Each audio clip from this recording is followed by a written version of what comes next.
Okay guys, so welcome once again. Have you heard of this function under differentiation we call the implicit function? Implicit function. So implicit function is just a function which contains all the two variables, we have x and y, which make it very difficult to differentiate one against the other. So now let's learn how do we differentiate an implicit function.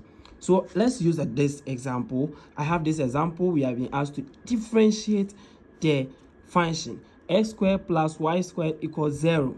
This is an implicit function. How do I differentiate? It's quite very simple. It follows the same trend as differentiation, but with a little difference. And we'll talk about that. So with implicit function, you differentiate each term. Just differentiate each term, just as you did in differentiation. So we differentiate, and we know if you differentiate x squared, we are getting 2x from differentiation. And when we are to differentiate y squared, again, we are getting what? 2x. 2y. 2y. But over here, we say under implicit function, whenever you differentiate the y value or the y variable, you have to add the y dx. When you differentiate the y value, add the y dx. So that is the little changes in implicit function, that you can differentiate all of them, but whenever you differentiate any y variable, just add the y dx.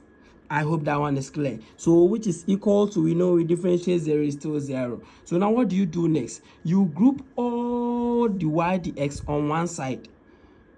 Take note, put all the y dx on one side and then you send the others to. So we are going to maintain our, for us to get a positive dy dx, we maintain it here.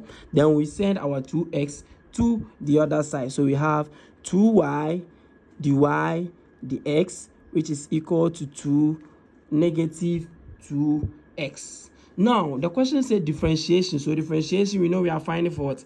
Dy dx. So we have to make sure this one is not here. So how can we move this one? By what? Just dividing both sides by 2y, dividing both sides by 2y, which will make this one cancel this one out. So finally we have dy dx, which is equal to, we can do some cancellation here, which is 2 will cancel these 2, so we have negative x over y, and that is our answer.